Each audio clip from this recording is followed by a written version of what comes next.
I Know What You Did Last Summer, and I'm not referring to 1997. I'm referring to 2025. It's a new installment of the hit from back in the 90s, available in theaters nationwide this Friday. Ladies and gentlemen, Freddie Prinze Jr. here on the program. Great to see you. And it's really cool, man. Just, nostalgia in the present day and giving people what they want, which is a fun visit to the movie theater and seeing familiar faces like you and Jennifer Love Hewitt. It's great, man. It's great man. The you. 90s got cool again, so it was good. We got to have a lot of fun, man. Yeah, and like that bottle she was drinking in the clip, you guys are fine wine. She's more fine wine. Come on now. Yeah, I can't drink like I used to. Plus, I love that. That's like a modern twist. There were no, alarm types back in the 90s to say what zone is being infringed upon. You know what I mean? Yeah, exactly. Like that we didn't have those back in 97. You just had sound effects. That was it. But it's a nice little, modernized twist. The director had a really cool vision with this movie. She pitched it to me early on before there was even a script. I knew we were friends, and she said, I know you don't want to do the movie, but let me just pitch you where I think these characters are at. And if you like that, I'll pitch you my idea. And I signed on before there was even a script. I liked the idea so much. So her name's Jennifer Caitlin Robinson. She wrote and directed this, and she just killed it, man. Just killed it. So do all Jennifers in this have to have all three names? They all. If you don't say them, then Sony gets incredibly upset, and I don't want to upset them. Freddie Prinze Jr. is here. Let's not upset people. I Know What You Did Last Summer is the new installment of that 1997 hit that is in theaters nationwide this Friday. I Know What You Did Last Summer. Check it out. And you love it, huh? You're liking what you're seeing? Yeah, I never see my movies. I've only seen like 2 of them, and this was the 3rd one, and I really, really liked it. I was so proud of it. Yeah. I was so grateful to be a part of this process and get to kind of introduce this new cast, which is so good. Like, they're so much better than I was when I was their age. Come on. It's not even. No, I'm telling you, I don't mind. I'm almost 50. I don't care. Right. But yeah, they're just wonderful, and I loved working with them. And young people make you hungry, and they inspire you, and I loved working on this movie. I can't say enough good things about it. So I have to ask, what other films of yours that you have actually seen? That you've watched back? I saw the original I Know What You Did about 1.5 years ago. I had never seen that. Get out of here. Wow. I had never seen it. I saw it for I do a horror podcast, and I was like, well, I can't talk about it if I haven't seen it. Right. So I finally sat down and watched it. So you're talking about That Was Pretty Scary, which is the name of that's a little podcast that I do, yeah. So you had not watched the original, if you will. Okay. I haven't seen She's All That. I haven't seen. You have not seen She's All That? No, I haven't seen Summer Catch. I haven't seen any of those. Wow. I know how to end. I read the script, so Yeah, but don't you want to watch it back and see what it looks like? I was there. I got a pretty good understanding of it. I'd rather see a movie I'm not in that I don't know what's going to happen, and you know what I mean. It surprises me a little bit more. So I didn't watch Family Feud, Rich. We lost that. TJ. So you saw the 1997 I Know What You Did Last Summer. Yeah. The 2025 I Know What You Did Last Summer. And I've seen this tiny little independent movie I made. It was the first movie I made. It was called The House of Yes with Parker Posey. Okay. And that's it. That's it. Yeah. Wow. And I only saw that because they made me go. It was at Sundance, and I didn't when I was really nervous. I was like, I don't want to see myself act. And they were like, no, you have to go. You have no choice. And so I went. Well, Summer Catch is the reason why we first met years ago. That's right, man. That's right. Because we met years ago at the All-Star game in Seattle. Yeah. Okay. Yeah, and I hit a grounder that dribbled about 6 feet, and I had to hustle out to first base. And then this was in the celebrity softball game. This was in the celebrity softball game, and that was a humiliating swing. But in my defense, I had never swung at a softball in my life. It was the first softball swing in your life. It was the first pitch I saw, and I was just like, swing as hard as you can. Do you remember who was pitching? I can't remember who it was, man. I know they had the bad guys had Goose Gossage on their team. We were the good guys, obviously. Of course, you understood. And I think they had Jenny Finch on their team, but it wasn't Jenny that pitched to me. I can't remember who. It was Meatloaf. It was Meatloaf. Meatloaf pitched to me, and I got a dribbler off the bat, and I ran it out. So you were safe. I was safe. Yeah, okay. I was safe. But it was not a strong swing. So did you go 2 for 3 off of Meatloaf? Because that wouldn't be bad. No. Rich. Because that ain't bad. No. You know what I mean? Meatloaf. Yeah, he was. Good old Meatloaf.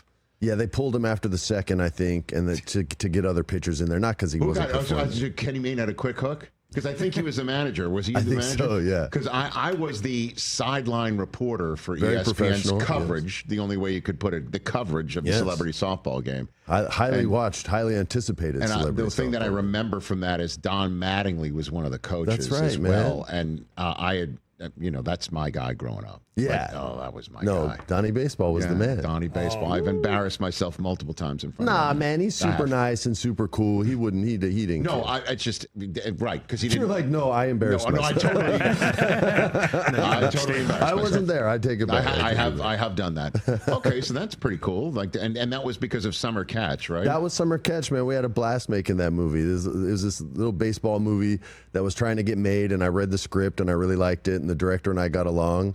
And then we just got to cast a bunch of people that, some of which I'm still friendly with to this day. Jessica Biel was in that Jessie film? was my love interest in that one. She was amazing, or Jessica, as she's called.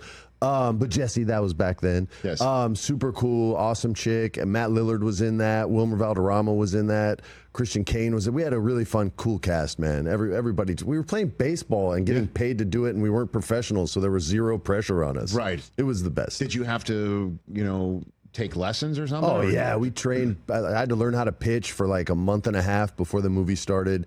And then I remember there was one day I had to throw 140 some odd pitches in one day. And it's like spread out over the day. So your arm at the end of that is just dead. And the next day they go, hey, we missed some shots yesterday. We need you to throw again. I was like, it's not going to happen. Like, my arm doesn't work. And they're like, all we need is the motion. I was like, the ball's going to fall out like Mr. Smithers on The Simpsons when he throws out the first pitch, man. And they're like, we won't show that part, I swear. So I threw it, and it was a Smithers pitch, and thank God that didn't get in the movie. Just the good pitches did. But yeah, I thought my arm was going to fall off. Anybody that we might know who was coaching you up, or that you were around? So long ago. I had to look up the names of these movies so I could be prepared today, because I don't remember the names of them. You don't watch them back, man. I don't, and I don't read title pages either. I open the script and just start reading, so I never know the name. What a way to go through it. I never know the names of the movies. So cool. I met a kid at the grocery store who was sacking up groceries, and he knew everything about Summer Catch. And at first, I was like, oh, the baseball. And my daughter's like, it's called Summer Catch. I was like, oh, yes. But he knew the number. He knew my character's name. He knew the dad's name. Fred Ward, great actor. He passed on, but great character actor. Yes. Used to be a club fighter before he was an actor, man, so he knows how to box, too. He was a great dude. Remo Williams, if you haven't seen it, that was an awesome movie.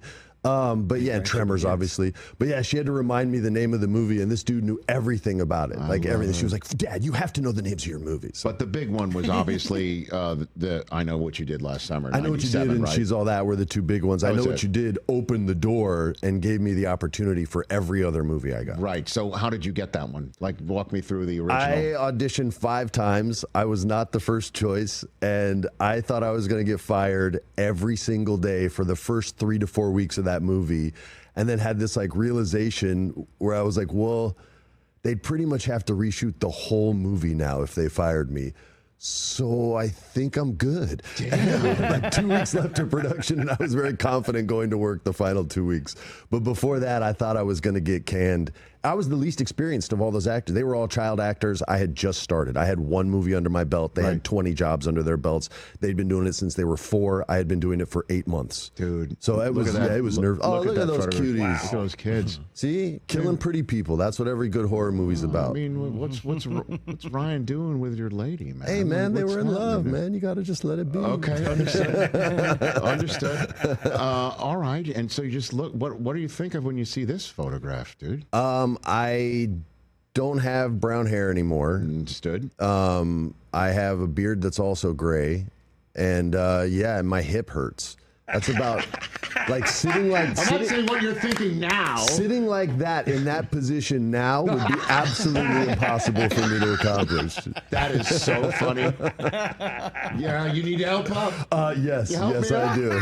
Yes. But I mean, so then, all right. So then let's show another picture here. This is from the premiere of I Still Know What You Did Last Summer. Look at that awesome hair. Look at the frosted tips, man. Yeah, look at that, man. Lid. You know, it takes guts to rock hair like that back in the day. Nowadays, everybody looks like that. But back then, nobody did that. And by the way, before you talk smack, I brought 2 girls to that premiere. So the hair wasn't that bad. It was cool for back then. Let me just say this. That's so horrible to look at. As a full-fledged member currently of the Bald Brotherhood, I must ask, though, what preparation was required to... You can't just stroll out of bed like this, right? No. I think what do we got here? Probably went to the hair shop that day. The hair shop? Yes. Yeah. The hair shop, as we called it back then. The hair shop. And the hairstylist cut my hair and did it that day. And I didn't want it to go all the way down, so she just made it so that the tips were purple that, because purple, I said Joker purple, I think is what I told her. Nice. And that's what she gave me, man. That's what she gave me. Yeah. Look at you. 2 girls. He caught that one. TJ caught that one. Utah. All right. That's right. Give him 2. And then we'll recycle to the present day here. She's All That, 1999. Yeah, so man. You've gotten 2 I Know What You Did Last Summer films under your belt. Yeah. And She's All That. You probably got that off of the first movie, Off the right? first one, yeah. Right. Off the first. The success of the first one opened the door for She's All That. She's All That was the first movie I ever got offered that I didn't have to audition for. And it was me, and there's Rachel. She's still one of my best friends to this day. We're making another movie together in November for the first time since She's All That. But yeah, man, that was, I have such great memories of that movie, man. Between meeting Dule, who was at my wedding, Paul Walker, rest in peace. We would talk jiu-jitsu all the time and cars. I collect old Japanese cars. He liked cars too. And we bonded on that. Jodie Lynn O'Keefe, who played my mean, snotty, popular girlfriend or ex-girlfriend, I guess, in the movie. The whole cast. I'm still friends with Kevin Pollak. He played Rachel's dad. Yeah. He was a big fan of my father's from back in the day, so that's how him and I bonded, and we still work together on movies to this day. We just did one 1.5 years, 2 years ago together. So yeah, man, just great memories. Great director, Rob Iskov. Tons of fun to work with. Real safe environment, man. It was just awesome. Usher as well. Oh, that's right. Usher was Let's in not it. And forget Little Kim was in the movie, and she would show up in a limousine with 20 people that would all get out before her, and you could tell she just wanted to go solo. She wasn't about the entourage, but they were about her, right? Yes. And so she had security everywhere, these huge dudes that were all protecting her, and I was in love with Loca. I thought she was the coolest chick ever, so I hung out with her a lot when we were making that movie and got to see her at the premiere. But I love Lil Kim, man. But yeah, I remember the first day she pulled up in a limousine, and I must have seen 12 dudes get out of the car before she did. I was like, yo, how do all these people feel? It's like a clown car. Yeah, that's what it looked like to you. And so, you got any good Usher stories? Anything from that? Man, I didn't really get to work with Usher, man. I just got to meet him and shake hands with him, and I didn't have a crush on him like I did Lil Kim. Understood? But yeah, he was super nice, man. We just didn't get to hang out much. He played the DJ, came in for a day. I think he was touring and was just nice enough to help us out that day. Freddie Prinze Jr. here on the Rich Eisen Show, again in advance of the new installment of I Know What You Did Last Summer in theaters nationwide this very Friday. Wrestling with Freddy. Yeah, man. Is a passion of yours. My secret passion, yeah. Clearly. TJ Jefferson has, along with O'Shea Jackson Jr., a no contest wrestling podcast. So that's all. I know O'Shea as well, man. He's a good dude. He is that. He should be coming here in a minute. I was about to say you might see him on the way out the door because they're about to record their latest episode. What got you into wrestling? What you got into? When I was a kid, my grandmother was from Puerto Rico, and in Puerto Rico, wrestling was still real. They believed everything, and so she would show me these matches on TV with Ric Flair and Andre the Giant and all these old school matches that she would videotape over the years. And she took me to a match in Puerto Rico, and they started building this cage around the ring. Nowadays they lower it, but this was low budget, so they're just building the cage around the ring. Yeah. And I remember asking her, I said, "Oh, is this a steel cage match?" And she said, "No, this is just how it is in Puerto Rico." And I said, "Why?" She goes, "That cage is there to keep the fans out in case the wrong guy wins." And I was like, "What?" And then all of a sudden it started happening, and the bad guys would come out, and the fans were throwing pennies at them and rocks and all that. And I was like, "Yo, Grandma, he could really get hurt." She goes, "Yeah." They get hurt every time they wrestle here. Yeah. And so to me, it was so real and awesome. And I got to watch Lucha Libre, which is the masked wrestlers, the luchadors. Sure. Yeah. And it was so much fun and so cool. So that's what got me into it. And I started going to shows after that. I would drag my mom and make her take me. And then my godfather, who was Bob Wall, he was in all the Bruce Lee movies. He would take me, and all the wrestlers would nerd out on him because they were all Bruce Lee fans. So I got like a lot of love from those wrestlers. And then I eventually took a job and worked for WWF or E. And was writing what the wrestlers were going to say and became like an acting coach. No kidding. I swear to God, like I had stopped acting and was just bored and took this weird job, and all of a sudden was giving acting notes to like 7-foot dudes who would like come back from doing their monologue out. So they call it a promo, but it's just a monologue, a speech. They'd come back and be like, "Did I do a good job?" And I'm like, "Yeah, bro.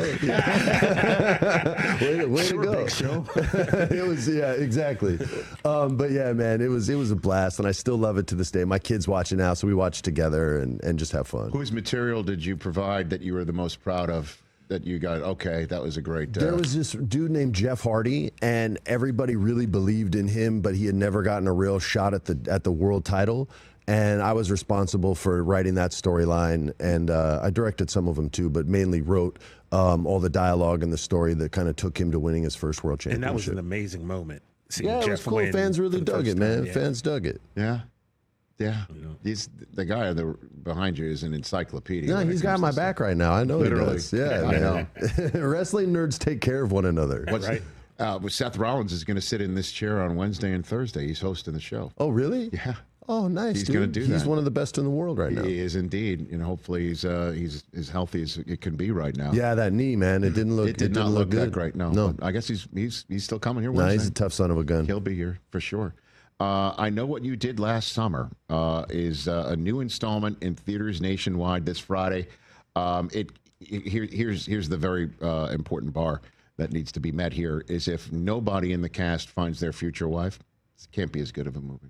I totally agree. I mean, that's science. Am I right or am I right? It's scientific. Yeah, it's scientific. You know what I mean? But be friends first. That's my advice. Be friends first. Okay. Then get married. Well, I was friends with my wife. See? 22 years later. We still are. Yeah, that's about the same time for us. I was friends with her for 3 years.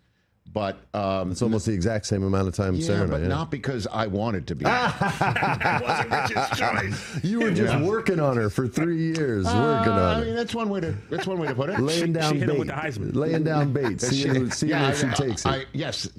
TJ, I won the Heisman Trophy 3 years in a row. She was just 1997, 98, and 99 are all trophies that they can't take away from me. That's right. So that's what you were just friends for 3 years? We were friends for a couple years first, and then we went out to dinner one night, and there were supposed to be 3 of us. It ended up just being her and I, and it just sort of organically turned into a date. All of a sudden, I was like, yo, she's hot. And then she was kind of looking at me, and I was like, I never thought that before. And this was after this was doing we were the movie? this is well after doing the movie. Really? Yeah, and then we had a little kiss by the beach, and so now I'm putting it all together from this. We don't usually talk personal life, but you are still married to Sarah Michelle Gellar, which is great. And so thus, in between meeting her and then dating her, that's where the 2 ladies that you brought to the premiere of the sequel. They better have been.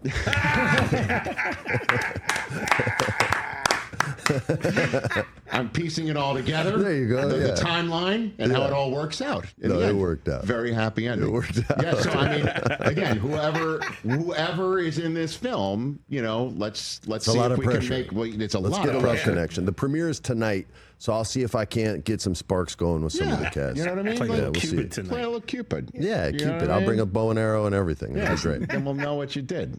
This summer. That's right. See what I did? I can't turn it off. I'm sorry. Wrestling with Freddy is a very popular podcast. You get it wherever you get your podcasts. And then that was Pretty Scary. Freddie Prinze Jr. and John Lee Brody. That's right? correct. Yeah. Correct. Yeah, Together. he's like some people know wrestling, like everything about it. That's him with horror movies. He's like, no kidding. You literally like open the encyclopedia and it's him. Okay. Yeah. So what would he say outside of your film is his favorite probably horror movie? Oh, wow. Probably Slumber Party Massacre Part 2, which is a B movie. and the killer uses an electric guitar with a drill on the end of it to kill people. Right. That's one of his favorites, and it's one of those that's so bad. It's like a bulldog so ugly it's cute. It's one of those movies that's so bad it's great, and we have a lot of fun watching that kind of stuff. Okay, very good. So it's not just movies that we've all seen. No, he tries to find. He's kind of manages our library of Congress there, so to speak, and it's every horror movie in the world. So then, what? Before I let you go, what do you think makes for a perfect horror movie? Characters you care about, and 3 to 4 great set pieces. Where like, if a set piece would be like Jaws taking down the girl in the beginning of the movie, right? Jaws getting the captain. Sorry for spoiling Jaws, by the way. It's 50 years in, pal. Don't worry about it. We're good. So little things like that. Movies with great set pieces and characters that you're willing to follow and that you can relate to. That's the 2 tricks. Because you don't want them to get got. You don't want them to get You're on got. the edge of your seat. It's why when Sarah's character died in the first one, people went bananas because she gave hope like a horror movie had never given hope before. And this character, her name was Helen Shivers, and she's a coward, and she's ruled by cowardice more than Shaggy and Scooby ever were. Like she can't make a good decision. And finally, she's running away and falls out this window. Great stunt work, by the way, and the director did a great job shooting this, and so did the DP and the stunt coordinator. Everyone does an awesome job. And she sees the fireworks, and she's going to make it to the parade, and she's going to be safe. And she's running, and there's the fisherman. And instead of running more, she says, you know what? I'm going to fight. And the whole crowd's like, yes, finally, Buffy's going to kick ass. And her reward is death. And the whole crowd is just like, oh, my God. And they're just vomiting, and they can't deal with it because it's too real for them, man. That's what makes horror movies great, are scenes like that. Vomiting. Yeah, exactly. That's important. Vomiting to get emotion. Emotional vomiting. I mean, also, but what if you see it coming, right? Like, because exactly. a number of times that I will watch a horror movie, I'm like, really? Like, you don't see this coming? Like, it's the classic, don't go in that room. Right. You know what I mean? Like, Exactly. let's not do that.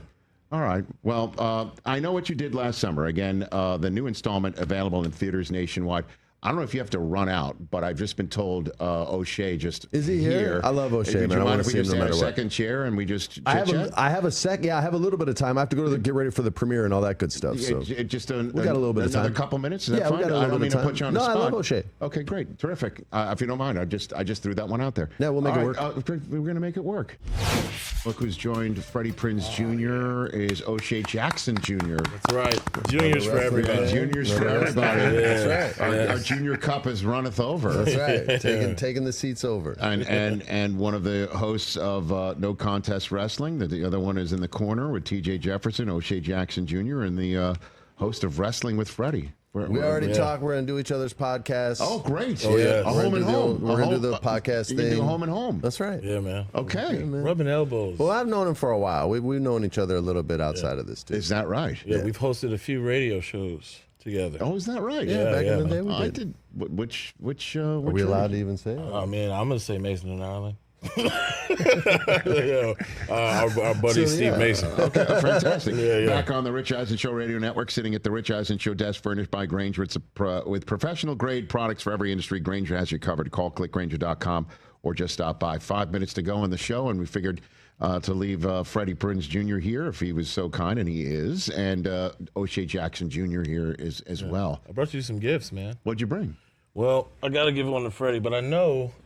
You know, here's a Ice Cube bobblehead from Ice Cube bobblehead night at Dodger Stadium. And Rich, I know how much you loved that World Series. Yes. So I just wanted to make sure that you had one for your This is tremendous. And I do have one for my Boston Red Sox. I'll take it. And of course, my New York Met.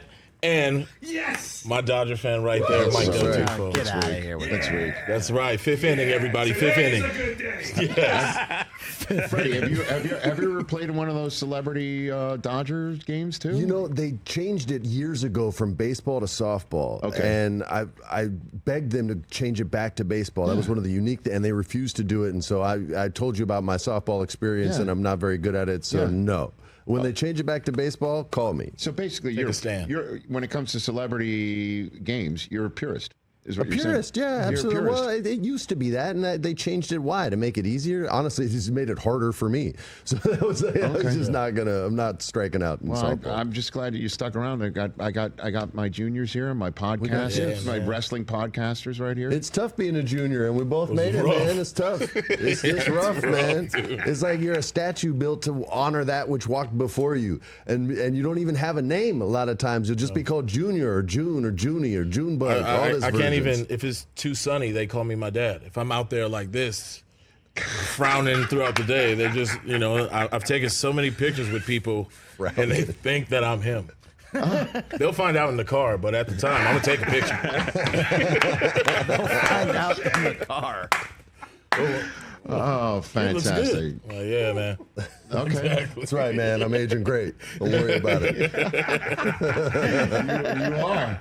You certainly are. So that'll be great. So tonight, I know what you did last summer, which is available in theaters tomorrow. You've got the premiere tonight, huh? Yes, sir. Premieres Red tonight. carpet, everything like that? All the fancy stuff that makes me super nervous and uncomfortable. But Come on. yeah, but you just kind of astral project yourself to somewhere comfortable like Hawaii, and then just walk your way through. Okay, very good. Yeah, and just the one date tonight.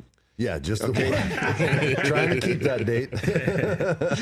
Yeah, fantastic. And the hair looks perfect. Oh, for the whole thanks, thing. man. No purple tips. Thank though. you for coming on here. it's a I pleasure. really appreciate you staying here. And O'Shea, you have to stay because you have to. Absolutely. I'm an employee. You got work. Yeah, man. Employee. Yeah. He's No working. parking space yet. I can't help but bring that up. We're working.